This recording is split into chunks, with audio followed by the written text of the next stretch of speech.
ሙታን ካልተነሱ ምንም ነገር ማድረግ ከንቱ ነው። ስለዚህ የቤተክርስቲያናችን አእማድ ከምንላቸው አንዱ ምስጢረ ትንሣኤ ሙታን ነው እና የክርስቶስ መነሳት እዛ ያማረ የሀብታም መቃብር ውስጥ መግባቱ አይደለም የሰው መቃብር የሚያሰኘው፣ መቀበር ራሱ የሰው ነው።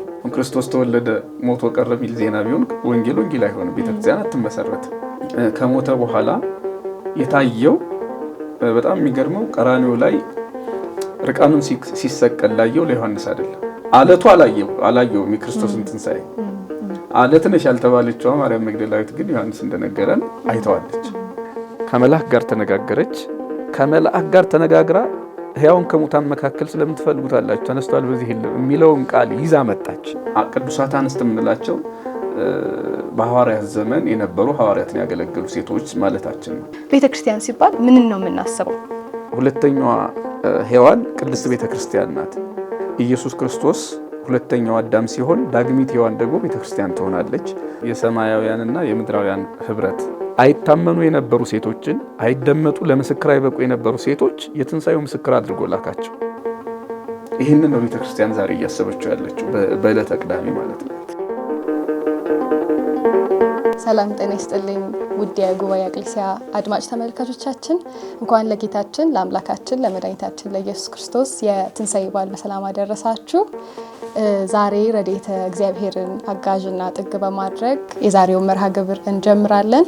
ዛሬ ይህንን መርሃ ግብር በመምራት አብሬያችሁ የምቆየው ሜላት ተስፋዬ ነኝ። ጥያቄዎቻችንን በመመለስና እኛን በማስተማር አብረውን የሚቆዩን ሊቀ ሊቃውንት የኔታ ስሙር አላምሮ ይሆናሉ። የኔታ እንኳን ደህና መጡ።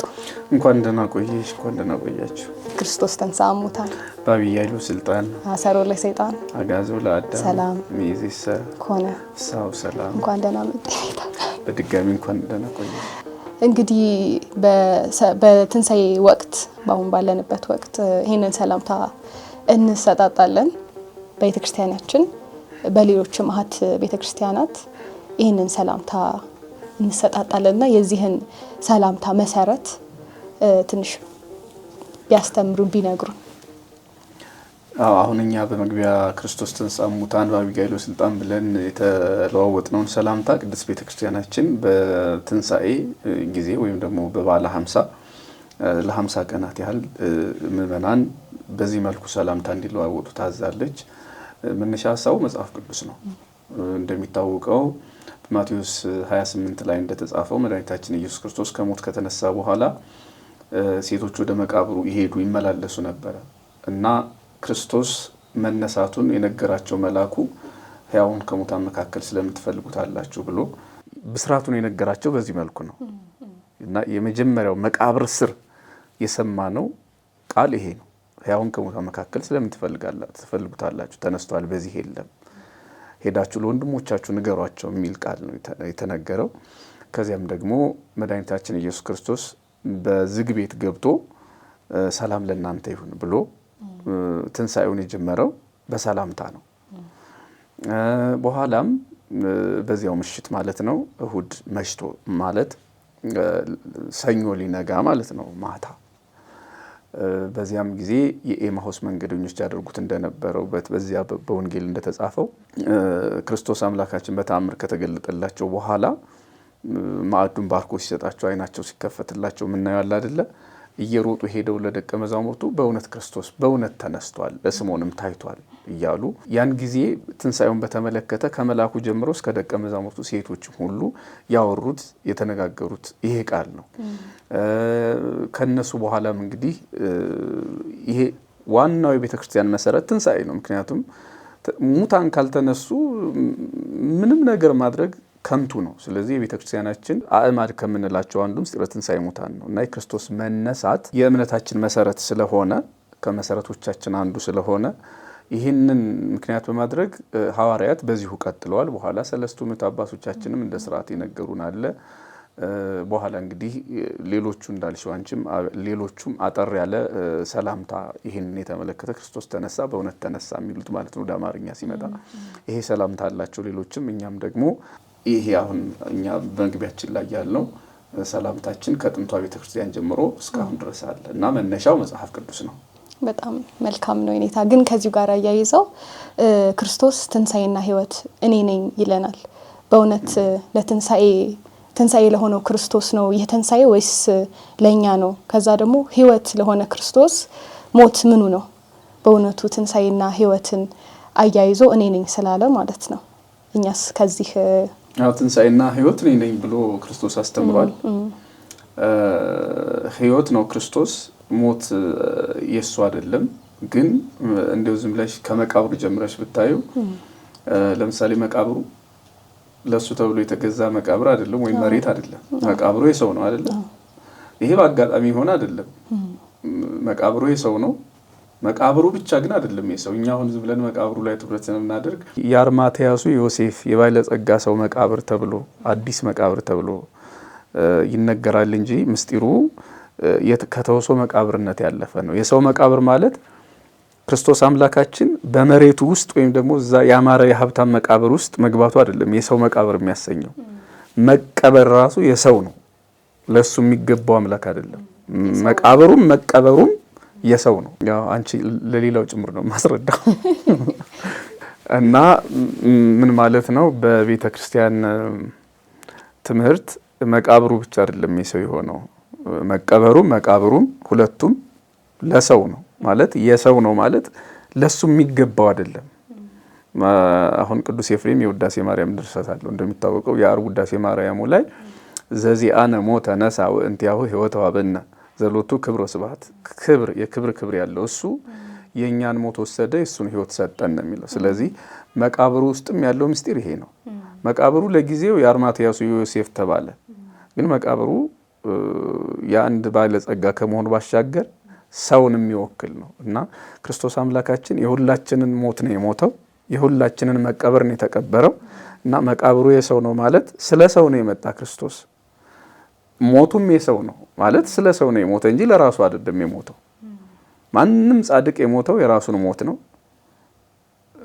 እመቤታችን እንኳን ብትነው እንግዲህ መልዕልተ ፍጡራን መትህታ ፈጣሪ ነው የምንላት አይደለ? ከፈጣሪ በታች ከፍጡራን በላይ ናት። እመቤታችን ረፍቷ የራሷን ረፍት ነው። ሌሎቹ ጻድቃን ሰማዕታት በሙሉ የራሳቸውን ሞት ነው የሞቱት። ክርስቶስ ብቻ ግን የራስ ሞት የሚባል የለውም። ያ ማለት ነው ለባህሪው ሞት ይስማማዋል። ለባህሪው ሞት እንዲስማማ የሆነው ግን በሰው ምክንያት ነው እንጂ ለባህሪው ሞት አስፈልጎት አይደለም።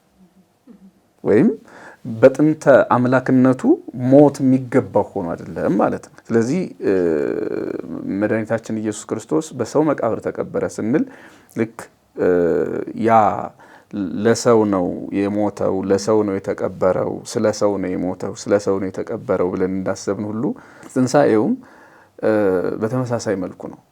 ምን ማለት ነው? አሁን የማይሞት አምላክ ሞተ ምንድነው? አንድ የሊቃውንት አባባል አለ። አይሁድ እንዴት ተነሳ ይላሉ። ማለት ያሰቃይተን የገደልነው የቀበርነው በማህተም የዘጋ ነው በድንጋይ ላይ ቆለፍንበት እሱ እንዴት ተነሳ ነው። እኛ ደግሞ እንዴት ሞተ ነው የምንለው። እንዴት ተነሳ ምንም ይደንቅ አይደለም። አምላክ ነው መነሳቱ አይደንቅም። ህይወት ነው። ህይወት እንዴት ተነሳ ምንም ይደንቅ አይደለም። አሁን ህይወት እንዴት ሞተ ነው። ህይወት እንዴት ተነሳ አለ። ሙታንን የሚያስነሳ አላዛርን በድምጽ ጠርቶ ና ከመቃብር ያለ ጌታ እሱ መግነዝ ፍቱልኝ መቃብር ክፈቱልኝ ሳይል ቢነሳ ምንም ይደንቅ ነገር አይደለም። እንዴት ሞተ ነው ለኛ የሚደንቀን፣ እንዴት ተነሳ አይደለም። እና ታዲያ ትንሳኤው ምንድነው ታዲያ ያለ እንደሆነ ተንሳኤ ከመ ይምሐረነ ተንሥኦ ሥጋቲነ የሥጋችንን ትንሳኤ የኛን ፈርሶ በስብሶ አለመቅረት ለማስተማር እሱ ተነሳ ነው። ስለዚህ መድኃኒታችን ኢየሱስ ክርስቶስ እውነት ነው፣ ህይወት ነው። ህይወትነቱ ግን በትንሳኤው ላይ የምናየው ህይወትነቱ የሱ ባህሪያዊ ነው፣ ባህሪያዊ ህይወትነት ነው። የሱ ባህሪያዊ ህይወትነቱ ምናልባት ባህሪያዊ ህይወትነት ምን እንደሆነ ግልጽ ማድረግ እንዴት እንዳለብኝ አላቅም። እሱ ህይወት ነው። ሌሎቹ ፍጡራን ግን ህይወት ተሰጥቷቸው ነው፣ ተሰጥቶን ነው የምንኖረው። ቅዱሳንም ሳይቀር የባህሪ ህይወት የላቸውም። ህይወትነት የባህሪ የሆነ እግዚአብሔር ብቻ ነው፣ ኢየሱስ ክርስቶስ ማለት ነው። ስለዚህ እሱ ህይወት ነው ስንል ባህሪው ህይወት ነው። በለበሰው ስጋ ግን ቅድም እንዳለው የኛን ሞት ወስዶ የሱን ህይወት ይሰጠን ዘንድ ሞትን በሞቱ ይገድል ዘንድ ከዚህ በፊት በዕለተ ዓርብ ትምህርታችን ላይ ስለ ስቅለቱ እንደተማር ነው ዲያብሎስ ባመጣው ጥበብ ዲያብሎስን ያሳፍር ዘንድ ሞትን ወዷል። ፍቅሩን ይገልጥልን ዘንድ ሞትን ወዷል። ስለዚህ መድኃኒታችን ኢየሱስ ክርስቶስ እውነት ነው፣ ህይወት ነው፣ እውነት ነው፣ ትንሳኤ ነው። ትንሳኤነቱ ግን ባጭሩ እሱ ሞቶ ተነሳ ተብሎ እንዲነገር ሳይሆን የሰው ልጅ ትንሳኤ በሱ ተጀመረ ማለት ነው። ስለዚህ የሱ ትንሳኤ ራሱን አይደለም የሚገልጠው እኛን ነው። ቅዱስ ጳውሎስ የእሱ ትንሣኤ ምናልባት ረዝሙ ርቆባቸው ለሚጠራጠሩ ሰዎች አንደኛ ቆሮንቶስ 15 ላይ ምናልባት 35-34 ጀምሮ ባለው ታሪክ ውስጥ የቆሮንቶስ ገበሬው ሰው ከሞተ ከፈረሰ በኋላ እንዴት ነው ደግሞ የሚነሳው? እፍኝ አፈር እንዴት ነው ሰው ሆኖ የሚቆመው እያሉ ሲጠራጠሩበት አንተ የምትዘራው ካልሞተ ሕያው አይሆንም እያለ አስተምሯልና አሁን የገበሬው ዘር እንኳን ለሆዳችን ምግብ ከመሆኑ ባሻገር ለአእምሮ ምግብነት አለው። ለሆድ ምግብ ነው፣ እውነት ነው። የገበሬው ዘር ግን ደግሞ ለአእምሮ ምግብ ነው። እንዴት ይችን ዘር አፍርሶ አበስብሶ የማያስቀር ጌታ ፈርሳ በስብሳ ካልቀረች አዲስ አገዳ ይዛ አዲስ ፍሬ ይዛ የምትነሳ ከሆነ አንተ እንዴት ሞተ ፈርሰ በስብሰ ተቀራለህ ነው። እሷን እግዚአብሔር በዚች ባንዲት ቅምጣት ታማኝ አምላክ ከሆነ ባሪያው በአምሳሉ የፈጠረ አንተም ፈርሰ በስብሰ አትቀርም የሚለው ነው። እና ክርስቶስ አምላካችን የትንሣኤያችን በኩር ነው። ይህን በኩርነቱን ለማሳየት ሰው መውደዱን ፍቅሩን ለማሳየት ካልሆነ በስተቀር የትንሣኤያችን ጀማሪ የትንሣኤያችን በኩር መሆኑን ለመግለጥ ካልሆነ በስተቀር ለክርስቶስ ተነሳ ምንም ድንቅ አይደለም። እንዴት ሞተ እንጂ እንዴት ተነሳ ዜና አይሆንም። እውነት ነው። በጣም ደስ በሚል አገላለጽ የገለጹልን የኔታ። በዛው አያይዘው ግን አርብ ቤተክርስቲያን ትታሰባለች። ትንሣኤ ከተከበረ ከእሁድ አንስቶ ዕለተ አርብ ላይ ቤተክርስቲያን ትታሰባለች። በእውነት ቤተክርስቲያን የተመሰረተችው በክርስቶስ ስቅለት ከማየገቡ ሲሰቀል ነው። በክርስቶስ በስቅለት ቀን በተሰቀለ ጊዜ ቤተክርስቲያን ተመስርታለች እና ከዛ ጋር አያይዘው በዛ ዕለት አለመታሰቧና በዚህ ቀን መታሰቧ አንደኛ። ሁለተኛ ነገር ደግሞ ቤተክርስቲያን ራሱ እኛ አሁን ቤተክርስቲያንን እንግዲህ በምንማርበት ጊዜ ህንጻ ቤተክርስቲያን አለ፣ የክርስቲያኖች ማህበር ቤተክርስቲያን ይባላል። ያኔ ቤተክርስቲያን ተመሰረተች ሲባል የትኛውን ቤተክርስቲያን ነው ክርስቶስ በመስቀል ላይ የመሰረተልን? የመጀመሪያው ነው የገባኝ ጥያቄው። ሁለተኛውን ትደግሚልኛለሽ? ቤተክርስቲያኒቱ እውነት ነው የተመሰረተችው በዕለተ አርብ ነው። በዕለተ አርብ ማለት እንዳልሽው በዮሐንስ ወንጌል ምዕራፍ 19 ላይ እንደተጻፈው ክርስቶስ አምላካችን ተሰቅሎ በጦር ሲወጋ ለንጊኖስ የተባለ ሰው በጦር ሲወጋው ከጎኑ ውሃና ደም ፈሷል። ቤተክርስቲያንን የወለዳት ይህ የክርስቶስ ሞት ነው። ለዚህም ምስጢራዊው ነገር እናንሳ ሲባል ክርስቶስ ከሞተ በኋላ ነው አይደለም የተወጋው ጎኑን ውሃና ደም የፈሰሰው ሞቶ ነው። በተመሳሳይ መልኩ ቤተክርስቲያን በስጋ ከሞተው በመለኮት ያው ከሆነው ከክርስቶስ ቀኝ ጎን ተገኝታለች። ይኸው ምሳሌው ያው አዳም ነው። ሔዋን ማለት የሕያዋን እናት ማለት አይደለም። ሕያዋን ማለት በክብር በአርአያ እግዚአብሔር ተፈጥረው በገነት በመንግስተ ሰማያት የሚኖሩ የእግዚአብሔር መንግስት ወራሾች እናት ማለት ነው። አንድ ይህንም ባይወርሱም ደግሞ ወደ ሲኦልም ቢሄዱ በአርአያ እግዚአብሔር ተፈጥረው እግዚአብሔርም ማለት ሰውን መልካችን እንደ ምሳሌያችን እንፍጠር ሲል መቼም እዚህ ውስጥ ኃጥአንም የሚካፈሉት እንትን ይኖራል። ይሄ ከራስ ጸጉር እስከ እግር ጥፍር ያለው አንዳንድ በቴዎሎጂ ያሉ ሰዎች ይሄኛው እንትን ነው ይሄኛው እንትን ነው እያሉ ሰዎች ቢለያዩትም ለማንኛውም አርአያ እግዚአብሔር ለሰው በተፈጥሮ አለው። አርአያ እግዚአብሔር ማለት ነው እግዚአብሔርን መምሰል ያው ግብሩ ሊቀየር ይችላል፣ መልኩ ግን መቀየር አይችልም ሰው። ስለዚህ መልኩ በራሱ ሰው እግዚአብሔርን ነው የሚመስለው እና የሕያዋን እናት የተባለች ሔዋን በዋናነት እንግዲህ ምንም እንኳን በደለኛ ልጆች የሷ ልጆች ቢሆኑም በስጋ በግብር በዲያብሎስ ስራ ማለት ሃይማኖት ሳይኖራቸው ቀርቶ ምግባር ሳይኖራቸው ቀርቶ ወደ ሲኦል ቢሄዱም የሔዋን ልጆች ናቸው። ነገር ግን እመሕያዋን ሲባል ደግሞ ጻድቃን ሰማዕታት እነሱ ገነት መንግስተ ሰማያትን ወርሰው እግዚአብሔርን እያመሰገኑ የሚኖሩ ፍጥረታት የተገኙ ከሔዋን ነው። ስለዚህ ያቺ ሔዋን አዳም ባንቀላፋ ጊዜ ከጎኑ እንደተገኘች ሁሉ የሕያዋን እናት ሁለተኛዋ ሔዋን ቅድስት ቤተ ክርስቲያን ናት። አዳም ሁለተኛው አዳም ቅዱስ ጳውሎስ ሁለተኛው አዳም እያለ የሚገልጠው በተደጋጋሚ ሮሜ ምዕራፍ 5 ላይ ኢየሱስ ክርስቶስ ነው። ኢየሱስ ክርስቶስ ሁለተኛው አዳም ሲሆን ዳግሚት ሔዋን ደግሞ ቤተ ክርስቲያን ትሆናለች። በሌላ ትምህርት ደግሞ እመቤታችን ትሆናለች። ሌሎች ትምህርቶች አሉ። ግን አሁን ቤተ ክርስቲያን ስለሆነ ጥያቄያችን ወደ ቤተ ክርስቲያን ሲመጣ ቤተ ክርስቲያን እመሕያዋን የምትባለው ለምንድን ነው?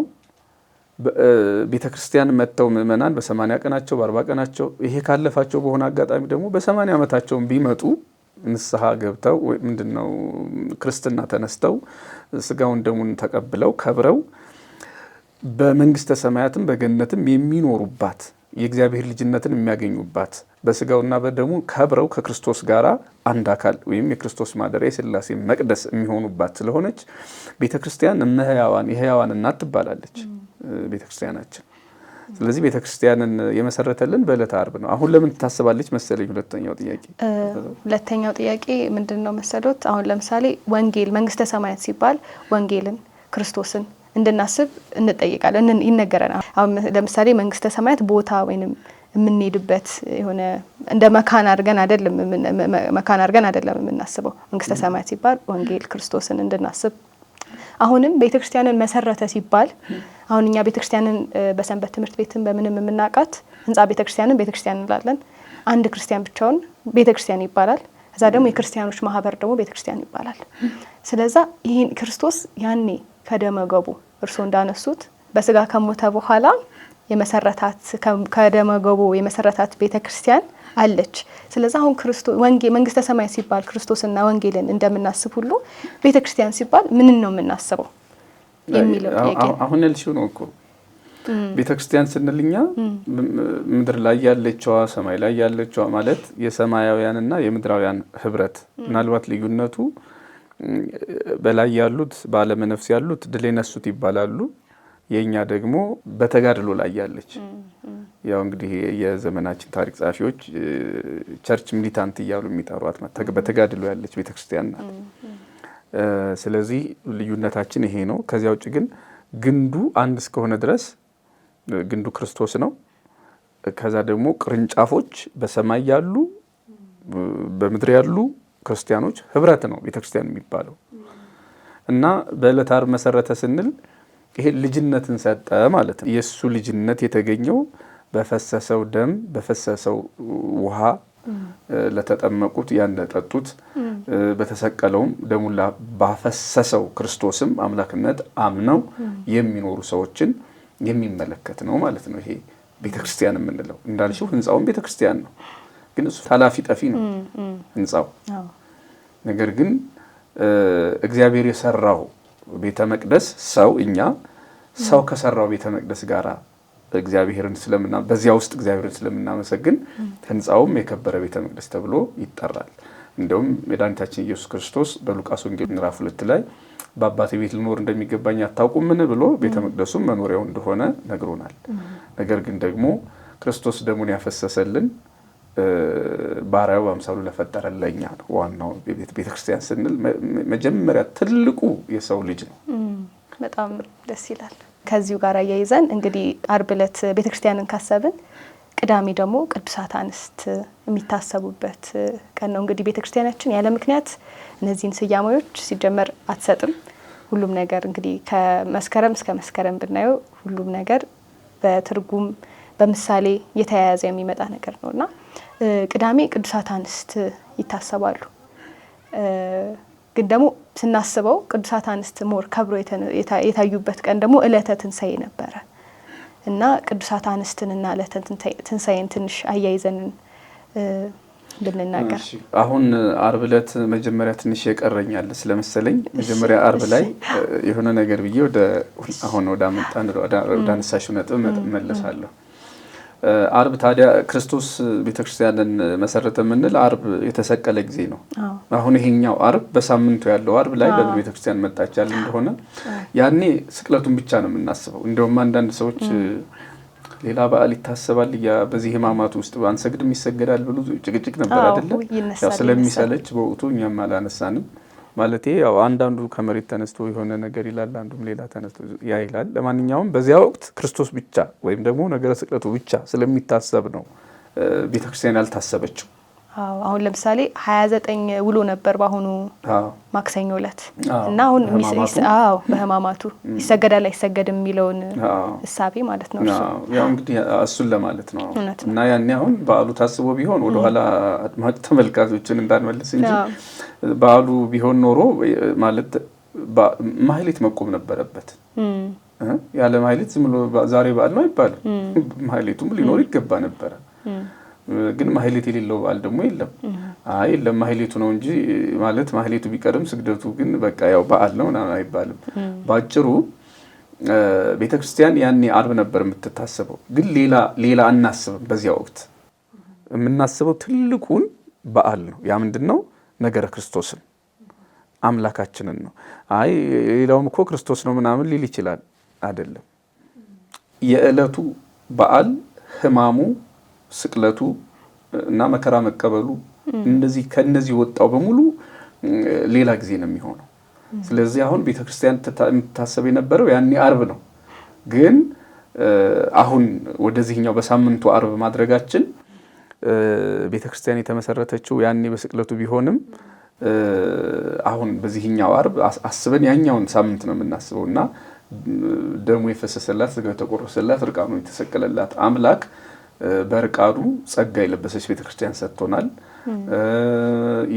የሾህ ዘውድ ደፍቶ የክብር አክሊል ያላት ቤተክርስቲያን ሰጥቶናል እና ምናልባት በበዓል ምክንያት ነው ወደዚህ ያመጣ ነው ለማለት ነው። እቺን ቤተክርስቲያን ብቻዋን እንድትታሰብ ክርስቶስም ያኔ ሕማሙ ብቻ እንዲታሰብ ነው ወደዚህ የመጣው ማለት ነው።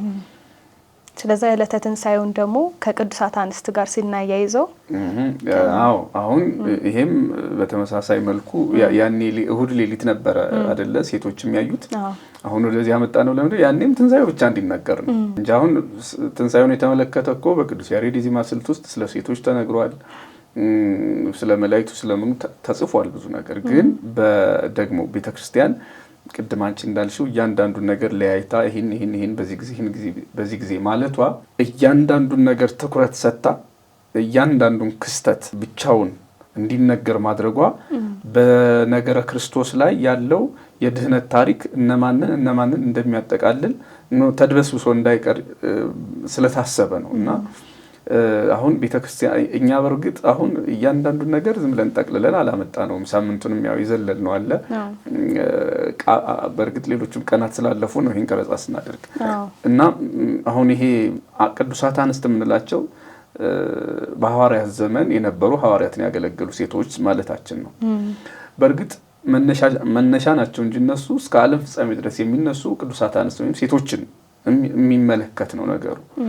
ምን ማለት ነው? መነሻ የሆኑን እነዚህ ሴቶች እንደሚታወቀው መድኃኒታችን ኢየሱስ ክርስቶስ ከሞተ በኋላ የታየው በጣም የሚገርመው ቀራንዮ ላይ ርቃኑን ሲሰቀል ላየው ለዮሐንስ አይደለም፣ ወይም ደግሞ ጌታዬን ካድኩት ብሎ ሲያለቅስ ያደረው ጴጥሮስ አይደለም፣ ወይም ደግሞ ሌሎቹ ሐዋርያት አንተ አለት ነህ በአንተ አለትነት ቤተክርስቲያን እሰራታለሁ ብሎት አንደው ጴጥሮስን እኮ አለቱ አላየውም የክርስቶስን ትንሣኤ። አለት ነሽ ያልተባለችው ማርያም መግደላዊት ግን ዮሐንስ እንደነገረን አይተዋለች። እና ይሄ ለምን ሆነ የሚለውን አባቶቻችን ሰፋ ባለ ነገር አይተውታል። በመጠኑኛ ብናየው የመጀመሪያው ካሳ የሚባል ነገር አለው። ካሳ ቅዱስ ዮሐንስ አፈወርቅ በሃይማኖታዊ መጽሐፉ ስለ እመቤታችን ሲናገር ወኮነት ፈዳይተ ዕድሃ ለሔዋን የሔዋን ብድር ከፋይ ሆነች ይላታል። ያ እንደሚታወቀው ሔዋን ያደረገችው የሚታወቅ ነው አይደለ? ከእባብ ጋር ተነጋገረች፣ ሞትን ወደዚህ ዓለም አመጣች። እመቤታችንስ ከመልአኩ ቅዱስ ገብርኤል ጋር ተነጋገረች፣ ክርስቶስን ጸነሰች፣ ሕይወትን ወደዚህ ዓለም አመጣች። ይሄ ማለት ነው። ስለዚህ ሔዋን ብድር ከፋይ ሆነች የሚል ይሄና መሰል ብዙ ነገሮች አሉት። አሁን ወደ ሴቶች ስንመጣ እስከ ክርስቶስ መወለድ እስከ ክርስቶስ መምጣት ድረስ ሴቶች የሞት ምክንያት እየተባሉ ነበር የሚጠሩት። ስለዚህ አምላካችን ክርስቶስ ለሴት የመታየቱን የመጀመሪያው ምስጢር ሊቃውንት የሚያደርጉት ይሄ ዕዳ ከፋይነት የሴቶችን ታሪክ ቀይሮታል። እሱ ምንድነው? ሞት የመጣው በሴት ወሬ፣ ሴት ከዲያብሎስ ጋር ተነጋግራ ነበረ። ሞት ወደዚህ ዓለም የመጣ በሴት ምክንያት ነው። ዘፍጥረት ምዕራፍ 3 ላይ ከእባብ ጋር ያለው ንግግር ማለት ነው። በተመሳሳይ መልኩ የሔዋን ልጅ ማርያም መግደላዊት ከመልአክ ጋር ተነጋገረች። ከመልአክ ጋር ተነጋግራ ሕያውን ከሙታን መካከል ስለምትፈልጉታላችሁ ተነስቷል በዚህ የለም የሚለውን ቃል ይዛ መጣች እና ቅድም አለት ያለው ጴጥሮስ ያላየውን መስቀል ላይ ሲያለቅስ የዋለው ቅዱስ ዮሐንስ ያላየውን ምስጢር የክርስቶስን ትንሣኤ አይታ ለደቀ መዛሙርት አፖስትል ኦፍ ዘ አፖስትልስ የሚባል ምንድነው የሐዋርያት ሐዋርያ ሐዋርያነት ሆነች ማለት ነው። እንደዛ ሆነችና ትንሣኤውን ለመጀመሪያ ጊዜ የተናገረች ሴት ናት። እንዳልነው የዚህ ምክንያት እንግዲህ ቅድም ያለው ነው። ሔዋን ከዲያብሎስ ጋር ተነጋግራ ሞትን ወደዚህ ዓለም አመጣ። የሞት ዜና የሞት መርዶ የመጣው በሴት ምክንያት ነው። አሁን ደግሞ ክርስቶስ ተነስቷል የሚለው የዓለም ትልቁ ዜና አሁን ክርስቶስ ተወለደ ሞቶ ቀረ የሚል ዜና ቢሆን ወንጌል አይሆንም፣ ቤተክርስቲያን አትመሰረትም። ክርስቶስ ከተወለደ በበረት የተወለደው ክርስቶስ በመቃብር ተቀበረ፣ የተቀበረው ክርስቶስ ተነሳ ትልቁ የክርስትናችን ቁንጮ ነው። የክርስትናችን ትልቁ ማዕከል ነው እና ይሄንን ትልቅ የቤተ ክርስቲያን ትምህርት ለደቀ መዛሙርቱ እንዲደርስ ያደረገች ሴት ናት። ስለዚህ የሔዋን ጥፋት በሴት ተካሰ ማለትም አይደል። ልክ እመቤታችን ለሔዋን ካሳ በሆነችበት መንገድ ማለት ይሄ የድንግል ማርያምን ልክ ባይሆንም ነገሩ እነዚህ ሴቶችም እነ ማርያም መግደላዊት የመልአክን ቃል በመስማት ወደ ሐዋርያት በመሄድ ክርስቶስ ተነስቷል የሚለውን በዚያ ጨለማ የተናገሩ ከጨለማ በላይ ደግሞ ገዝፎ የሚታይ በጆሮ የሚገባ ብርሃን ለደቀ መዛሙርቱ የተናገሩ ሴቶች ናቸው። በነገራችን ላይ ሐዋርያት ፈርተው ነበር። በእውነት ይነሳ ይሆን? ለዚህ ማሳያ የሚሆነን እኮ ያን ያህል 3 ዓመት ተምረው እንዴት እንደተራጠሩ የሚገርመው ነገር ክርስቶስ ተነስቶ ሲታያቸው ቅዱስ ሉቃስ ምን ይላል? ራሱ እንግዲህ አልቆጠረም መሰለኝ መንፈስ ወመሰሎም ከመዘ መንፈስ ይረዩ መንፈስ የሚያዩ መሰላቸው ይላልና ያው ራሱም አንዱ ነው መሰለላ ለማለት መሰለኝ እንግዲህ እና የሚጠራጠሩ አሉ ማለት ነው። አምላካችን ክርስቶስ መነሳቱን ከጥርጣሬ ያወጣቻቸው ያዳነቻቸው ግን ሴት ናት። ስለዚህ በሔዋን የመጣ የሞት ወሬ በሴት የመጣ የሞት ወሬ መርዶ ክፉ ነገር እንደገና ደግሞ ተቀይሮ ሴት መልካሙን ወሬ መናገር ይችላለች ማለት ነው። ክርስቶስ ተነሳ የሚለው በክርስቶስ ትንሣኤ ራሳችንን እናያለን። ሌላ ሁለተኛው ነጥብ ሴቶች የታማኝነት ችግር ነበረባቸው። ለምሳሌ ማስረጃ እንዲሆንን ብዙ ነገሮች ሊኖሩ ይችላሉ። ዮሐንስ 4 ላይ ያው ታውቂያለሽ ያቺ ፎጢና ወይም ብርፍሴንያ የምትባል ሴት አለች። ውሃ ስትቀዳ ክርስቶስ ያናገራት ሳምራዊት ያው በአካባቢዋ ስለተጠራች ልዩ ስሟ ፎጢና ወይም ደግሞ ብርፍሴንያ ትባላለች። እና ይቺ ሴት አሁን ሄዳ የሳምርን ሕዝብ ወይም ደግሞ ሳምራውያንን በጣም አመጣቻቸው አይደል? ጨርሳ ሰብስባ ኑ ያኮ ምን ጠብቀው መሲ መጥቶ ምናምን ብላ እንግዲህ ሰብካ መጣቻቸው። በኋላ ምን አሏት? አኮ በነገር ያኪዛ ምን አላ ለሊና ጠየቅ ነው አንቺ ስለነገርሽ አይደለም እኮ ወደ ክርስቶስ የመጣ ታውቂያለሽ፣ እኛ ትንቢቱን አይተን ወይም ቆጥረን የመጣን ብለዋታል። ያ ማለት ነው ከሴት ሰሙላ ለመባል ማለት ነው። የክብር ጉዳይ ነገርም ነበር። የክብር ጉዳይ አለ። ሴትን ማመን በራሱ ነገሩን ቀላል ያደርገዋል።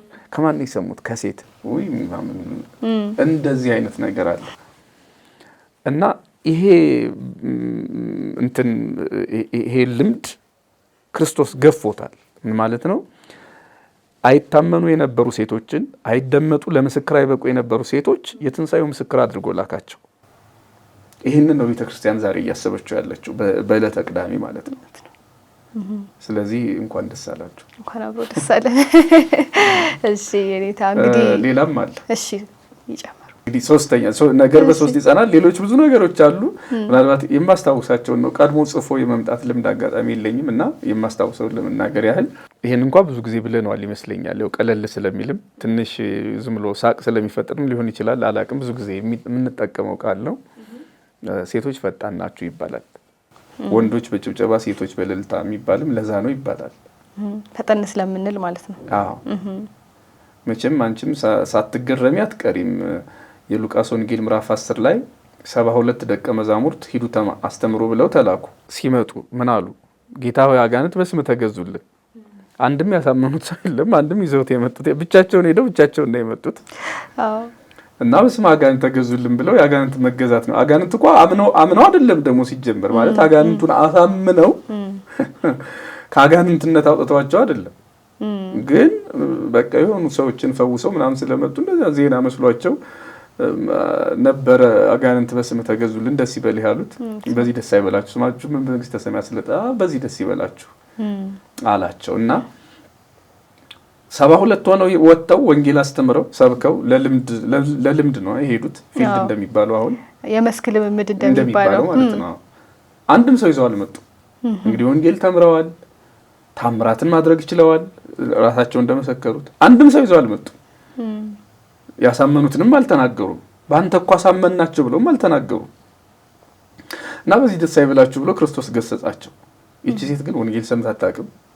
ክርስቶስ ያደረገውን ታምራት አላየችም።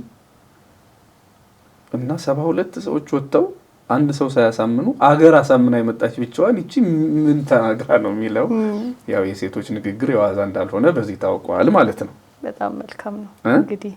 ስለዚህ ይህንን ሐሳብ ይዘን ወደ ትንሳኤው ስንሄድ አሁን ጴጥሮስ ቢያይ ትንሳኤውን መጀመሪያ ያው አንተ የጌታ ወዳጅ አይደለህ እንዴና ልንገር ብሎ ለዮሐንስ ይነግረዋል። ዮሐንስ ደግሞ ለሆነ እንትን ነው ነገር ከዛ ራሱ ሙሉ ሐዋርያት ራሱ ላይሰሙ ይችሉ ነበር። 12 ማለት 11ዱም ላይሰሙ ይችሉ ነበር። እዚሁ ተነጋግረው በቃ እዚሁ ምናልባት እስቲ ቆይ ነው እናረጋግጠው እያሉ የሚሆነው አይታወቅም እስኪ አትቸኩሉ ምናምን እየተባለ ሙሉ ሁሉ ላይሰሙ ይችሉ ነበር። ግን ያው እንግዲህ እንደሚታወቀው ሴቶች ናቸውና የሰሙት ድፍን እስራኤል ሰማ ማለት ነው። ማለት መልካም ነው እንግዲህ ይሄ ማለት እንግዲህ ሴቶች ለበጎ ነገርም ደግሞ በዛው መልኩ መጥፎ ነገርም ከሆነ ትንሽ ያው ተጽዕኖ አላቸው ለማለት ነው። ንግግር ላይ እንደዚህ የሚሉ አሉ። በዚህ ትርጉም መልካም ነው ተቀብለናል። ጥሩ ነው የኔታ። ከዚሁ ጋር አያይዘው በብሉይ ኪዳን ሴቶች የሞታችን ምክንያቶች ናቸው ተብለው ይታሰቡ ነበረ እና ከዚሁ ጋር ተያይዞ በብሉይ ኪዳን ደግሞ ቅዱሳት አንስት ነበሩ በዛው ልክ እና የሐዲስ ኪዳን ቅዱሳት አንስትና የብሉይ ኪዳንን ቅዱሳት አንስት እያነሳን ሁሉንም ባይሆንም የቅድስናቸውን መለኪያ ወይንም ቅድስና ሜዠር ይደረግበት የነበረውን ነገር አንስተን ትንሽ ብንወያይ። ብሉይ ኪዳን ላይ እንደ ቀኖና በዘመኑ እንደ ቀኖና የሚታይ ነገር አይደለም። ይሄ ቅድስና ለማን ነው ለምን ነው የሚለው ማለት አሁን ባለው ደረጃ አሁን በምናውቀው ቀኖና አይደለም። ነገር ግን መጽሐፍ ቅዱስ በበጎ የሚያስታውሳቸው ቅዱሳት አንስት አሉ። በዚያም ዘመን ያው እንደሚታወቀው በበጎ የሚያስታውሳቸው ማለት ለምሳሌ ትልቋን እናት ሳራን የተመለከትን እንደሆነ እግዚአብሔር የጎበኛት እንደገናም ደግሞ የአብርሃም የሳራ ጋብቻ ይሁንላችሁ እየተባለ አሁን ስተት ስላለበረባት እኮ አይደለም፣ ግን የእምነት ጉልበት ያላት ናት፣ የፍቅር ጉልበት ያላት ናት፣ የታዛዥነት እንደገና ደግሞ ውበትም ከውስጥም ከውጭም ሳይሆን ምንድነው ከውጭ ብቻ ሳይሆን የውስጥ ውበትም ያላት ሴት መሆኗ በመጽሐፍ የተመሰከረላት ሴት ናት። ከዚያ ውጭ ደግሞ አብርሃምም ቢሆን ሌላ ሴት አጋራለች፣ ኬጡራ አለች፣ 6 ልጆች የወለደላት ሴት ናት። እና አሁን እኮ እንደ አብርሃም የምንለው ያው ይታወቃል አይደለ? እንደ አብርሃም እንደ ሳራ የሚባለው ተለይቶ በመከራ ጊዜ በተለይ ያው ይታወቃል። ንጉስ ወዷት ነበር። መንገደኛውን ስደተኛውን አብርሃምን ግን የበለጠ ወዳው ድንኳን ሰፊውን መንገደኛውን ማለት በስደት የሚኖረው ሰው ወዳ ግን ዋጋ የከፈለች ሴት ናት። አብርሃምም በጣም ብዙ የሚታወቁ ነገሮች ስላሉ ስለ አብርሃም ብዙ መናገር አይጠበቅብንም። አብርሃም የልጁን እስከ መሰዋት የደረሰ ሰው ነው። ሳራም ያለው ፍቅር የታወቀ ነው፣ የተለየ ነው። ምክንያቱም አልወለደችም ብሎ ወደ ሌላ እንኳን መሄድ ማለት እሷን ትቶ ማለት በቃ አንቺ ከቤቴ ውጭልኝ የሚወልዱ ሴቶች አመጣለሁ ብሎ ሳያባርራት ዋጋ ከፍሏል። ይሄም የሚታይ ነጥብ ነው። እንዲህና የመሳሰሉ ነጥቦች እየታዩ ብቻ የአብርሃም የሳራ ጋብቻ ይሆንላችሁ ይባላል። በፍቅር ያላቸው ጽናት ማለት ነው። በሌላ መልኩ እንግዲህ አለፍ እያለ ብናይ በልዩ ጥበብ የሚታወሱ ለምሳሌ እንደነ ራኬብ ያሉ ራኬብ በዝሙት የምትታወቅ ሴት ናት። ነገር ግን የእስራኤል ሰላዮች ወይም በመጽሐፍ ትርጓሜ ጉበኞች ይባላሉ። ሰላዮች ማለት ነው። በሄዱ ጊዜ እኔ ቸርነትን አድርግላችኋለሁ እናንተም እግዚአብሔር ከተማይቱን ኢያሪኮን አሳልፎ በሚሰጣችሁ ጊዜ ቸርነት እንድታረጉልኝ አለች። ከነዛ ከሰላዮችን የሚመራው አንዱ በቃ ምልክት ከደጅሽ ላይ ከመስኮትሽ ላይ አድርጊ ያላት ምልክት አደረገች። ምልክት አድርጋ የኢያሪኮ ሕዝብ ሲጠፋ ብቻዋን የዳነች ነፍስ ናት። ይሄ እንግዲህ ሌላ የእምነት ኃይል ሆኖ ቅዱስ ጳውሎስ ጠቀሳት ማለት ነው። ሌሎቹ መድኃኒታችን ኢየሱስ ክርስቶስ እነ ትዕማርን እናስታውሳለን። እነዚህ አሁን እግዚአብሔር ባወቀ በተለይ እነ ትዕማር እግዚአብሔር ባወቀ የሱ ዘር የሱ የክርስቶስ ማለት ነው ነገድ የሆኑ ዘንድ ያመጣቸው ናቸው ከልዩ ፍላጎታቸው ጋር።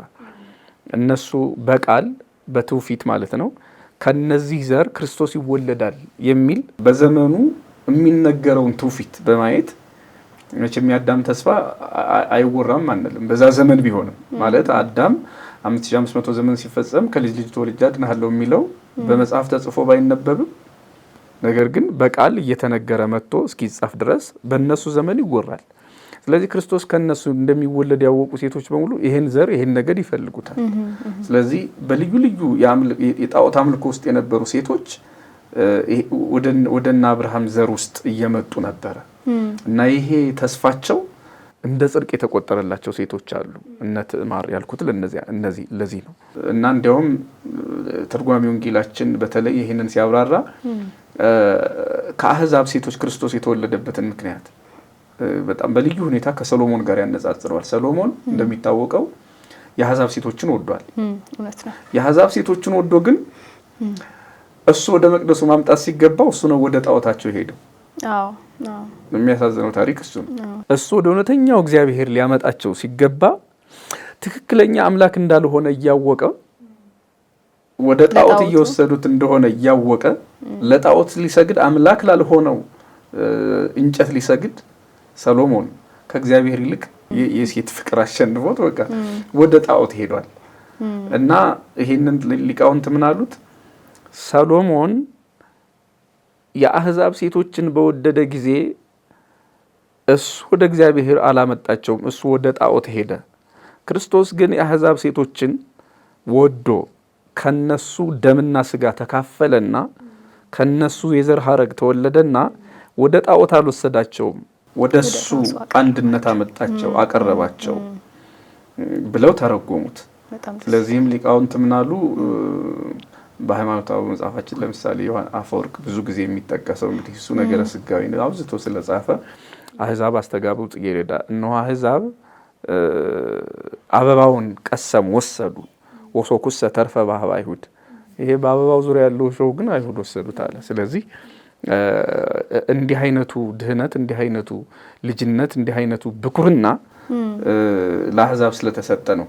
ለዚያውም ደግሞ በሴቶች በኩል ለአህዛብ ራሱ የክርስቶስ አምላክነት የክርስቶስ ልጅነት የክርስቶስ አምላክነትና እግዚአብሔርነት የተገለጠው በሴቶች በኩል ነው። በጣም የሚገርመው በወንዶች አይደለም። አሁን ትንሣኤው ብቻ አይደለም ለሐዋርያቱ ወይም ለዓለሙ ክርስቶስ ተነሳ የሚለው አይደለም ብቻ አይደለም ለዓለም የተሰበከው። አህዛብ ወደ ክርስቶስ ይመጡ ዘንድ ጣዖታቸውን ጥለው ክርስቶስን አምላካቸው ያደርጉ ዘንድ የመጡትና የዘር ሐረጋቸውን ያስቀጠሉት በሴቶች በኩል ነው። ስለዚህ በብሉይ ኪዳንም ቢሆን በእንዲህ አይነቱ ትውፊት እየተመሩ ወደና አብርሃም የዘር ሐረግ ውስጥ ለመግባት የክርስቶስ የዘር ሐረግ ውስጥ ሆኖ ከተስፋው ለመጨመር የድህነት ተስፋ ካላቸው ሱባኤ ከተነገረላቸው ትንቢት ከተነገረላቸው ሱባኤ ከተቆጠረላቸው ጋር ለመሆን በትውፊት ይህንን ይሰሙ የነበሩ ሴቶችም ወደዚህ እየመጡ ነበርና ቅድስናን አሻግረው በሚያዩት ተስፋ በዚህ መልኩ ገንዘብ ያደረጓሉ ቅድስናን ማለት ነው። በብሉይ ኪዳን ማለት ነው። በብሉይ ኪዳን ዘመን ይሄ ነው። የሐዲስ ኪዳኑን ደግሞ ስናመጣ የሐዲስ ኪዳኑ በጣም ሰፋ ያለ ዝርዝር ያለ ነገር አለው። ስርዓትም የተሰራለት ነው። ቅድም አንቺ መጀመሪያ ላይ ጠይቀሽ ቅድስና ምንድነው? አንድ ሰው እንዴት ቅዱስ ሊባል ይችላል? የቅድስና መለኪያዎቹ ብዙ ሆነዋል። አሁን ዝም ብሎ አንድ ሰው ዳባ ስለለበሰ ወይም ስለለበሰች ቅዱስ አይባልም። አንድ ሰው ዝም ብሎ የሆነ ገዳም ሄዶ ስለጸለየ ቅዱስ አይባልም። ስለ ምግብ አልበላም ስለ ሰይጣንም አይበላም። አይበላም። አለመብላት ብቻው ነው። የአባ ገሌኮ ማሆይ ገሌኮ አሁን ምግብ እኮ አይበሉም እና እሳቸው ምናምን ለጽድቅ ብቻውን ምልክት አይሆን ብቻውን ነው ያልኩት። አብሮ መምጣት ያለባቸው እንደ ፓኬጅ አብሮ መምጣት ያለበት ነገር አዎ አብሮ ሌላው ህይወት አብሮ ይታያል። ጸሎትን ብቻውን በነገራችን ላይ ለቅድስና መለኪያ አይደለም ብቻውን። ምክንያቱም አጋንንት ያምናሉ፣ ይንቀጠቀጣሉ ብሏል አይደል? ያዕቆብ ይጸልያሉ። ሲጸልዩ እናውቃለን። ለምሳሌ ማቴዎስ ላይ መድኃኒታችን ኢየሱስ ክርስቶስ ያስወጣቸው ምዕራፍ 8 የእግዚአብሔር ልጅ ክርስቶስ ሆይ ያለ ጊዜያችን ልታጠፋን መጣህን? ይሄ እኮ ጸሎት ነው። ሲጀመር ከክርስቶስ ጋር ንግግሩ ራሱ ጸሎት ነው። አዎ ልመና ነው። ያለ ጊዜያችን አታጥፋን። የእግዚአብሔር ልጅ ክርስቶስ የዮሴፍ ልጅ አላሉም። እንደውም አስተካክለው ነው የጠሩት። የእምነት ችግር የለባቸው፣ ጸሎት ለመጸለይ ችግር የለባቸው። ችግራቸው ሌላ ነው። ስለዚህ አንድ ሰው ስለጸለየ ብቻ የእግዚአብሔር ሰው ነው ልንለው አንችልም። እና ቅድስና በጣም ብዙ መስፈርቶች አሉት እና ዋናው ግን የሚታይ የሚጨበጥ ከምግባር ከሃይማኖት ቀጥሎ ሌሎች የሚታዩ ነገሮች አሉ እና ያ ነገር መስፈርት ወጥቶለት እንግዲህ የሚታይ ከሞቱ በኋላ ነው። በዋናነት በጎ ምግባራቸው፣ በጎ ሃይማኖታቸው፣ የሰሩት ስራ፣ የኖሩት ህይወት ከሞቱ በኋላ በሚደረጉ ተአምራት ባይደረግ እንኳን ለህዝብ ምናልባት በአንድ ሰው በሁለት ሰው ወይም በሌላ ሰው ምክንያት የሆነ ነገር ሲሆን ተአምር ሲፈጸም ብዙ ጊዜ ቅዱሳን ልደታቸው አይከበርም። በጣም የተወሰኑት ነው የሚከበረው። ምናልባት አንቺም ታስታውሻለሽ፣ በጣም የተወሰኑት ከልደታቸው ይልቅ በጣም ደምቆ የሚከበረው ሞታቸው ነው። ለምን? ቅድስናቸው የሚታወቀው ያኔ ነው፣ ሲሞቱ ወይም ከሞቱ በኋላ ስለሆነ እንጂ አሁን ዝም ብሎ በህይወት እያሉ እኔ ቅዱስ ነኝ እያሉ ማስለፈፍ ቅድስና በቲፎዞ አይገኝም። እውነት ነው፣ አይገኝም። ዝም ብሎ ነገሌን ዝም ብሎ እንደዛ አይደለም፣ ሊሆን አይችልም። ይሄ ማለት ግን በህይወት እያሉ ለቅድስና የሚበቁ ሰዎች የሉም እያልን አይደለም፣ ሊሆንም አይችልም። እንደዛ አይነት አቋም የለንም። ግን በመነገር ይሄ በመገለጥ አሁን ብዙ እንትኖች ይበዛሉ። እንዲያው እነዚህ እዩኝ ባይነት ያመጣቸው ነገሮች እንዳያታልሉ ለማለት ፈልጌ ነው። እና በሐዲስ ኪዳን ብዙ መስፈርቶች አሉት። ለማንኛውም ግን ቅድስና ለሰው የሰጠ ራሱ ክርስቶስ ነው። በብሉይ ኪዳንም ቢሆን እንደውም መነሻው እዚያ ነው ያለው። ዘሌዋውያን 19 ላይ ብዙ ሰው የሚያውቀው እኔ ቅዱስ ነኝ እናንተ ቅዱሳን ሆኑ አለ። ስለዚህ ደግሞ ቅዱስ ጴጥሮስ በኋላ ዘመን እኛ በቅዱሱ ተራራ ሳለን ይህ ቃል የምንሰማው ቃል ከሰማይ እንደወረደ ወይም ደግሞ እንደመጣለት እኛ ምስክሮች ነን በማለት በቅዱሱ ተራራ ሳለን የሚለው ቃል ስለሚገርመኝ ነው ያነሳሁት። ምንድነው የሚለው? በቅዱሱ ተራራ ተራራን ቅዱስ ለማለት ቀኖናው ምንድነው?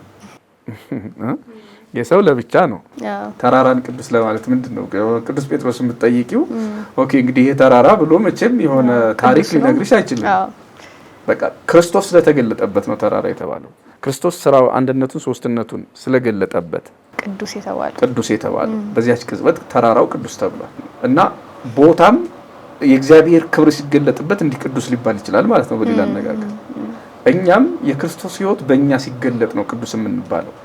የክርስቶስ ሕይወት የክርስቶስ ክብር በእኛ ሲገለጥ ነው ቅዱስ ልንባል የምንችለው። እንደ ተራራው አይደለም፣ ከተራራው በተለየ ሁኔታ። ምክንያቱም ክርስቶስ የጸጋ ተዋህዶ ይዋደናል። መቼም ክርስቶስ በአህያዋም ተገልጦ ነበር። ቅድስት አህያ ብለን አልጠራናት። ተቀምጦባትም ነበር። ስለተቀመጠባት መቼም እንደዛ ልንል አንችልም። ያ ማለት ፍጥረት ርኩስ ነው ደግሞ የሚል ትምህርት እየተናገርን አይደለም። በጥንተ ተፈጥሮ ሁሉም ነገር ንጹህ ነው ማለት ቅዱስ ነው። አሁን ምናልባት ሌላ ሰው ስለ ምግብ ያስብ ይሆን እንዴ? ስለ አህያ ስላነሳ ሰው ቅዱስ ነው ግን ስጋው አይበላም እና ሰው እንደ አህያ ስጋዋ ስላልተበላ እንደው የተለየ ርኩሰት ያላት እንዳይመስለን ለማለት ነው። እሺ ለማንኛውም ግን ቅድስና እግዚአብሔር ክብሩን ሲገልጥ እግዚአብሔር ሲያሳይ የሚሆን ነገር ነው እና እኛ እግዚአብሔር የክብሩ መገለጫ ከሆንን ቅዱሳን እንሆናለን። እኔ ቅዱስ ነኝ እናንተ ቅዱሳን ሆኑ። ባጭሩ ሕጉን በመጠበቅ በምግባር በሃይማኖት ጸንቶ በመኖር የሚገኝ ቅድስና ሰብሰብ ሲል እንግዲህ ይሄንን ያደረጉ በብሉይ ኪዳንም በሐዲስ ኪዳንም ያሉ ብዙ እናቶች አሉ። ከሐዲስ ኪዳን የመጀመሪያዎቹን እነ ማርያም መግደላዊትን አይተናል። 36 ሴቶች ለምሳሌ ባለፈው ተርከናታል። የሕማማት ረቡዕ በዝሙት ትኖር የነበረች ሴት ዝሙቷን ትታ ይህን ዓለም ትታ ወደ ክርስቶስ መጣች። የይሁዳ እናት ራሱም ይሁዳ እንግዲህ ራሱን በራሱ አጠፋ እንጂ ክርስቶስ አላጠፋውም። በራሱ ላይ ጨከነ እንጂ እግዚአብሔር አልጨከነበትም። እና በዚህ መንገድ ወደ ክርስቶስ የመጡ ክርስቶስ አምላካችን ያደረገውን ታምራት ባይናቸው ያዩ ትምህርቱን የተማሩ ሴቶች አሉ። እንደውም ይሄ ኪዳን የምንለው ክርስቶስ ሞቶ ከተነሳ በኋላ የኪዳን ትምህርት አለ። እና ይሄ ኪዳን አይነቱ 7 ነው። በውስጡ ግን ደግሞ ለምሳሌ ኪዳን የምንለው ብቻውን 9 አለው። በ3 ክፍለ ጊዜ የተከፈለ 3 በ3 9 አይደል የሚሆነው? 9 አለው። አይነቶቹ ግን 7 ናቸው። እና እነዚህን ኪዳናት እንዲጻፍ ምክንያት የሆኑ ሴቶች ናቸው። እና እስኪ ስለዚህ ትንሽ ቢያስረዱን፣ እንዴት ሴቶች እነዚህ ኪዳናት ለመጻፍ ምክንያቶች ናቸው? አዎ ክርስቶስ ሞቶ ከተነሳ በኋላ ራሱን ችሎ ምናልባት በሌላ መርሃ ግብር ልንመጣበት እንችል ይሆናል። ኪዳን የሚባለው ነገር ላይ ለብቻ የምንሰራው ፕሮግራም ሊኖረን ይችላል። ነገር ግን አሁን ባጭሩ ስለ ሴቶች ለመናገር ያህል እንደው ዝም ብሎ ትንሳኤውን ክርስቶስ ተነሳ ብለዋል ብቻ አይደለም የተናገሩት። እንደው ቅዱስ ያሬድ አንስት አንከራ ትንሳኤው ነገራ፣ ሴቶች ተደነቁ ትንሳኤውን መሰከሩ እያለ ዘምሮላቸዋል። እና ሜልቴላ ወይም ቤርዜላ የሚባሉ 4 ሴቶች አሉ። እነዚህ ሴቶች ክርስቶስ እሰቀላለሁ፣ እሞታለሁ፣ እነሳለሁ፣ አርጋለሁ እያለ ሲናገር ሲሰሙ፣ ትምህርቱን ሲሰሙ አንተ ከኛ ተለይተህ ሞተህ ተነስተህ የምታርግ ከሆነ ከኛ በኋላ የምትነሳው ቤተክርስቲያን እኛን ጨምሮ እንዴት ነው የምንተዳደረው? መተዳደሪያ ያስራልን እንዴት እንኑር የሚል ጥያቄ ጠየቁ። በዚህ ምክንያት ክርስቶስ አምላካችን ይህን የኪዳን ትምህርት እንዳስተማረ ይነገራል። በእርግጥ በቤተክርስቲያናችን ታሪክ ወይም ሀተታ ደረጃ ሌሎች ወንዶችም የጠየቁ አሉ። ግን እንግዲህ ከወንዶች በፊት ሴቶች ጠይቋል ማለት ነው። ቤተክርስቲያን እንዴት ትተዳደር? ህጓ፣ ስርዓቷ ምን ይሁን? አሁን ለምሳሌ አንድ ሰው በ80 ቀኑ ክርስትና ሳይነሳ እግዚአብሔር አይደለ እነሱ በመንፈስ ቅዱስ አይደል የሚቃኙት? መጪውን ዘመን አውቀው ስለ መጪው ዘመን ሁሉ የጠየቁት ጥያቄ አለ። ክርስቶስም አስተምሯል። እና ለምሳሌ እግዚአብሔር ዘብርሃናት የሚባል የጸሎት ክፍል አለ። ከ7ቱ አንዱ ማለት ነው። እንግዲህ ቅድም 9 እና 7 ሲባል እንዳያምታታቸው አይነቶቹ ናቸው 7። አሁን አንደኛው ውስጥ 4 ነገር ሊኖር ይችላል። ሁለተኛው ውስጥ 5 ነገር ሊኖር ይችላል። አንደኛው ውስጥ 7፣ አንደኛው ውስጥ ደግሞ 7ቱም ውስጥ የተለያየ ክፍል አለ ማለት ነው። እና 7ቱ ዋና አርእስት እንደማለት ነው። ርዕሶቹ ይሁኑና እነዚህ ደግሞ ንዑሳን አርእስት ብለን ስናያቸው እዚህ ውስጥ ትልልቅ ነገሮች አሉ ማለት ነው። እና እግዚአብሔር ዘብርሃናት ነው አንደኛው፣ ከ7ቱ አንደኛው። እግዚአብሔር ዘብርሃናት ማለት ቤተ ክርስቲያን አዲስ አማኝ ሲመጣ፣ አዲስ አማኝ ማለት 80 ቀን አልፈዋት 40 ቀን አልፎት ከትልቅ ሰው ከሆኑ በኋላ ሊጠመቁ ክርስትና ሊነሱ ቢመጡ ምንድነው የሚሆኑት? ይሄንን ጸሎት እየተጸለየላቸው መጀመሪያ ይሰነብታሉ። ዝም ብሎ እንዲሁ መተው በል እንግዲህ ብሎ የ3 ወር ኮርስ ሰጥቶ አይጠመቅም። በቤተክርስቲያን ተራት እየተማሩ 3 ዓመት ጻኡኑ ክርስቲያን ሲባል ይወጣሉ። እነሱን ስለማይመለከታቸው የክርስቲያን ታናናሾች ውጡ ተብሎ ማለት ነው። እና ዝም ብሎ ይድረስ ኦኬ እንደው ብዙ ክርስቲያኖች እኮ እንትኖች ተጠመቁ እንትኖች እኮ ዛሬ በቃ ኦርቶዶክስ እንትኑ ቁጥሩ በዛ እንዲባል እንደዛ አለ እያልኩ ሳይሆን እንደው የሚመስል ነገርም የለም ለማለት ፈልጌ ነው። ያኔ የሚመስል ነገር አልፎ አሁን ፉክክር ሆኗል አይደለ? እንደዚህ አይነት ነገር የለም። ያኔ 3 ዓመት ይችላሉ። 3 ዓመት ለመማር ካልቻሉ ደግሞ እንግዲህ ዕውቀታቸው ይታያል፣ ግንዛቤያቸው ይታያል። ግንዛቤው ሳይኖር ግን እንዲሁ ዝም ብሎ አጥመቁኝ አይሰራም። እንዲሁ ዝም ብሎ አባልሁን አይሰራም። አሁን ዝም ብሎ ሞጭልፎ ይመጣል በሳምንቱ የት እንደሆነ ምናምን እንደዚያ ነገር ይሆን። እሱ አደገኛ አካሄድ ነው። ለማንኛውም አዲስ ሆኖ ይመጣል። ካደገ በኋላ ስለሆነ ሃይማኖቱን እየተማረ ይሰነብታል፣ ያስቀድሳል። የክርስቲያን ታናናሾች ውጡ ሲባል ጻኡኑ ክርስቲያን ሲባል ይወጣል። እንዲህ እያለ ይቆይና እግዚአብሔር ዘብርሃናትም እየተጠመቀ ይሰነብታል። ቢፈልግ ቄስ ቢፈልግ ዲያቆን ማጥመቅ ይችላል። ይህ ችግር የለውም። ዝም ብሎ ይሄ እየተጸለየለት ይሄ እግዚአብሔር ዘብርሃናት በውስጡ የጣዖት ፍቅር ያሳደረበት የቤተ ክርስቲያንን ፍቅር እንዳይ ታስታውሻለሽ። የሐዋርያት ሥራ ምዕራፍ 9 ላይ ቅዱስ ጳውሎስ ከዓይኑ ተቀርፎለት ወድቋል ሲጠመቅ። እና አንዳንድ ጊዜ ዓይንን የሚጋርድ ነገር አለ። አሁን ጳውሎስ የስጋ ግርዶሽ ብቻ አይደለም፣ ይሄ የዓይኑ ብርሃን ብቻ አይደለም፣ የልቡ ብርሃን ሁሉ ነበር የተዘጋበት። እና እስኪጠመቅ ጊዜ ድረስ ይሄ የጋረደው ፀሐይን አይደለም ክርስቶስን ነበር የጋረደው፣ ቤተክርስቲያንን ነበር የጋረደው። የሐዋርያት ሥራ ምዕራፍ 9 ላይ ያለው ይሄ ግርዶሽ እንዲነሳላቸው ይጠመቃሉ ማለት ነው። እና 40 ቀን ይጠመቃል ከ3 ዓመት ውስጥ ማለት ነው። 40 ቀን ከተጠመቀ በኋላ የመጨረሻውን ጥምቀት ካህን ያጠምቀዋል። የልጅነት ጥምቀት እና እግዚአብሔር ዘብርሃናትን ለምን ማጥመቅ ያስፈልግ ይሄን መጸለይ ከዚያ ማጥመቅ ያስፈልገ ለምንድን ነው የተባለ እንደሆነ እግዚአብሔር ዘብርሃናት ብርሃን እንዲገልጥላቸው ከታሰሩበት የጣዖት ፍቅር ያለማመን ስራት እንዲፈቱ ጸሎቱ ስለሚጠቅማ ጋንንት ስለሚያርቃቸው መጀመሪያ እንደ ዮሐንስ ጥምቀት ያገለግላል ማለት ነው ባጭሩ። ዮሐንስ ጥምቀት ምንድነው በትርጓሜያችን ይሄ ገላ አሁን ልብስ ታጥቦ ገላ ባይታጠብ ወይም ደግሞ ገላ ታጥቦ ልብስ ባይታጠብ ምንም አስቸጋሪ ነው የሚሆነው ፖይንት አይኖረው። ስለዚህ አሁን እግዚአብሔር ዘብርሃናት ለዋናው ልጅነት እያዘጋጅን ይሰነብታል ማለት ነው። እንዲህ አይነት ስርዓት ነው የተሰራው።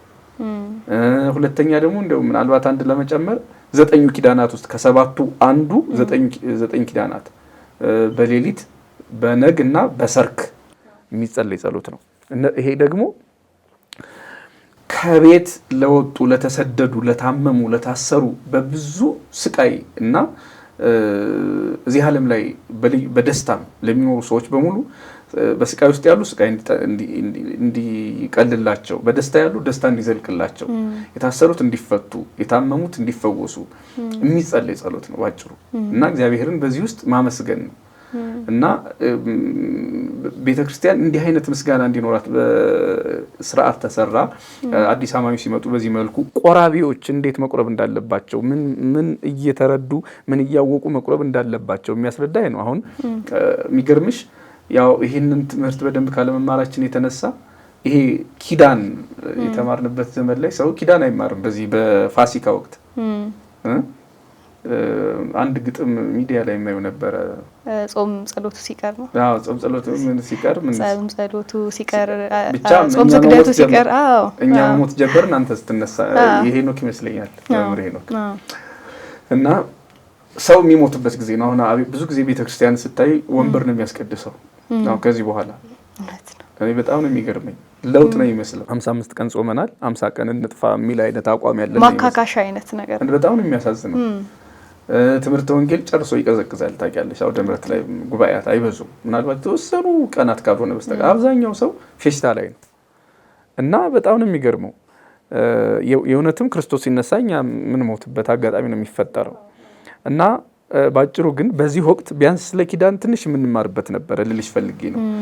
አሁን ምእመናን ከሰባቱ አንዱን ደግሞ ሶስተኛ ጨምር ልጨርሰው ነው እንደዚህ ሶስተኛው ልንገርሽ ስሉስ ቅዱስ ይባላል።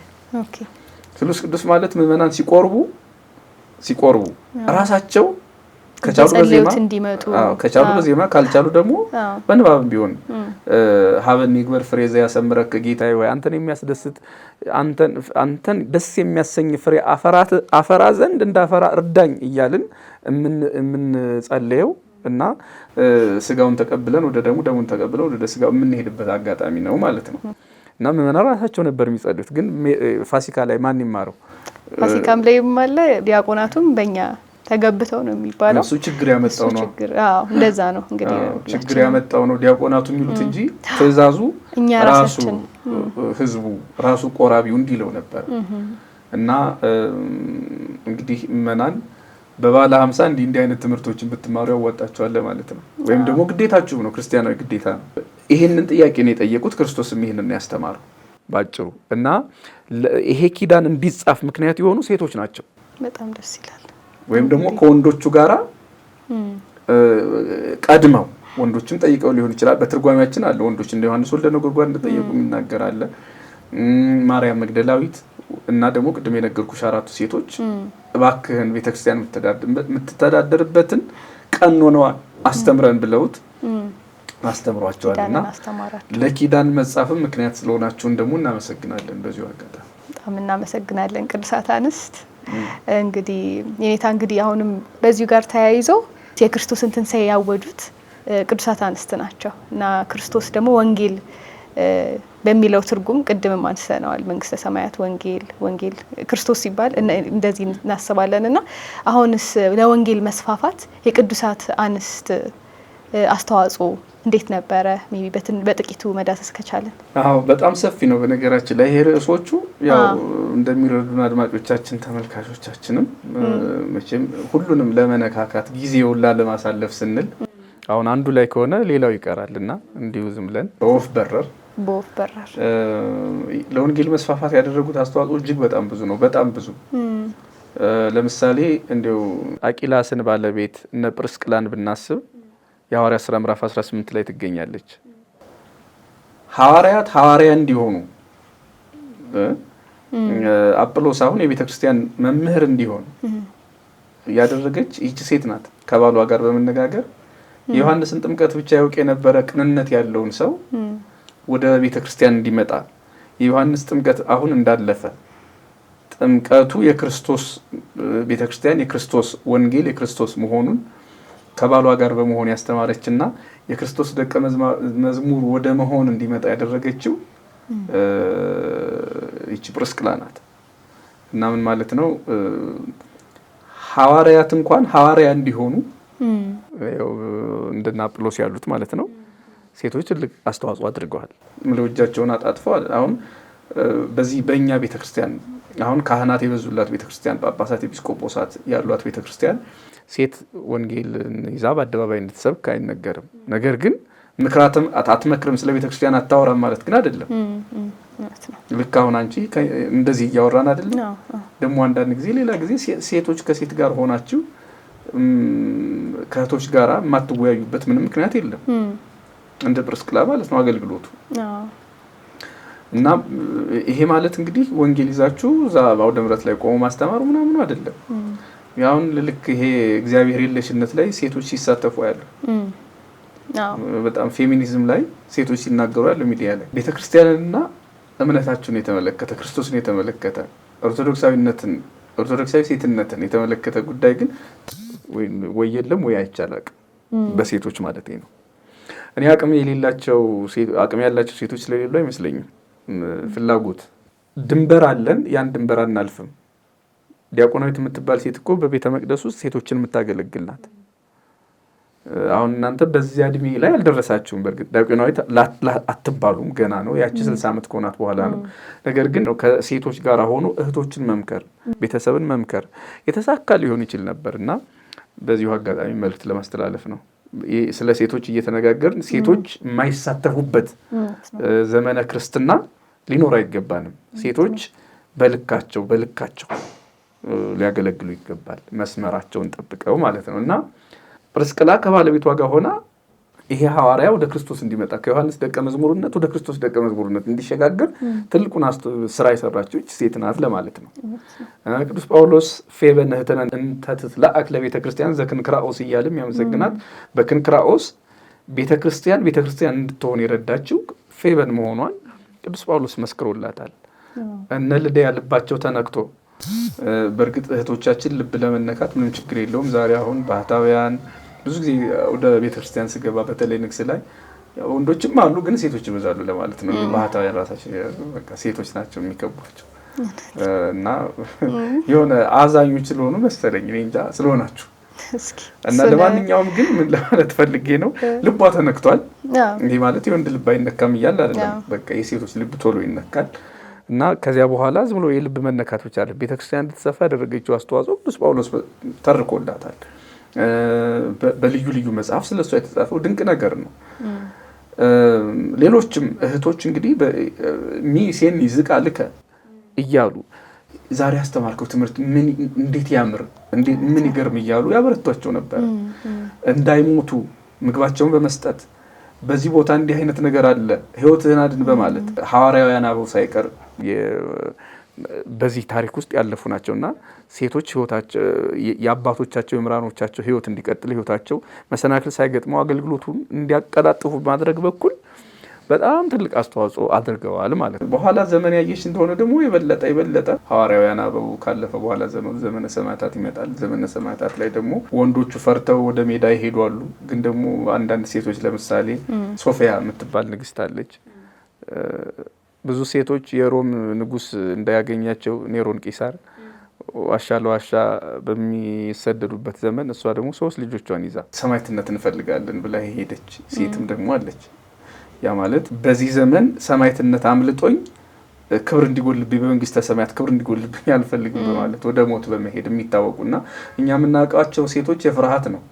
ከክርስቶስ ትንሣኤ በኋላ ግን ፍርሃት እንደጠፋ ነው የምናየው። ምክንያቱም ጨለማን የሚፈሩ ሴቶች ነው እኛ የምናውቀው።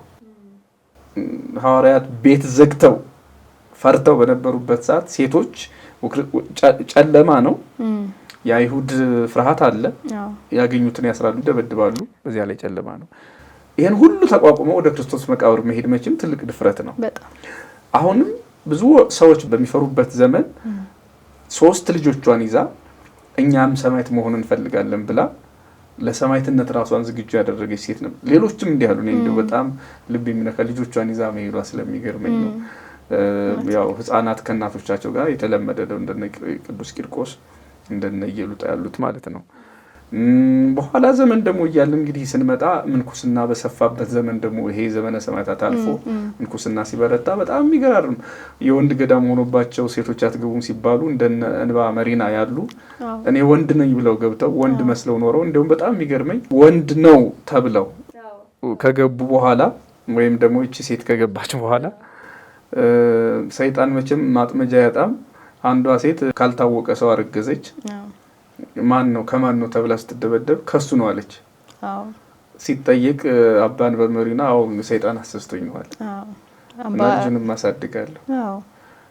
ተገረፈ፣ ተደበደበ። ግን በኋላ ሲሞት ቅድም መጀመሪያ ቅድስና የሚታወቀው እንዲሁ ወቁልኝ አይባልም፣ እኔ ንጹህ ሰው አይባልም። አሁን የዘመናችን ቢሆን ኖሮ እኔ ቅዱሱ ወይ ደግሞ ሌላ ቲፎዞ ይነሳል፣ አባታችንማ የሚል ይነሳ ነበር።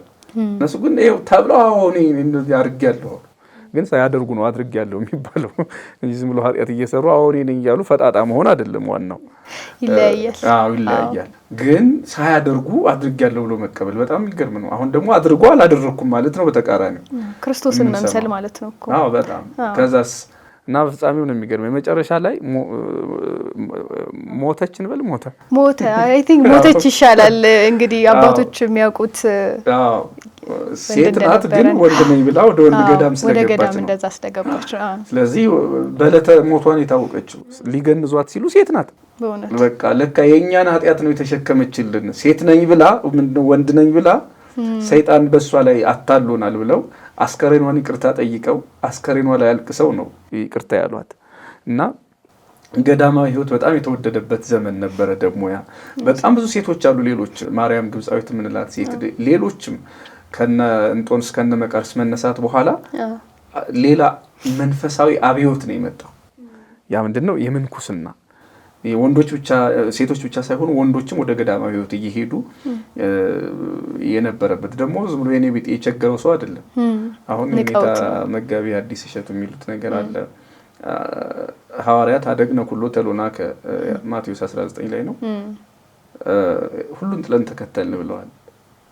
ሁሉን ጥለው ነው የተከተሉት። አሁን ደግሞ አደገነ ኩሉ ሲሉ ሰምቻቸዋለሁ። ሁሉ ተወን እና ሁሉ የተዋቸውና ሁሉ የተወን አይነት ነገር ነን እኛ። ለማንኛውም ግን ክርስቶስ እንግዲህ መቼስ ሁሉንም ይቀበላል። ግን እነዚያ ደግሞ የሁሉን ጥለው አንዳንዶቹ የንጉስ ልጆች ናቸው። ከቤተ መንግስት ሄደው ነው የሚመንኑት። ቤተ መንግስቱን ጥለው ያልሄዱት ደግሞ እንደና አርቃዲዮስ ያሉት እዛው ቤተ መንግስት ውስጥ ይመንናሉ። እና እንደዚህ አይነት የቅድስና ሕይወት ነበራቸው። ለማንኛውም ግን መድኃኒታችን ኢየሱስ ክርስቶስ በረዴት የቀረባቸው በጸጋ የሳባቸው ብዙ ሴቶች አሉ።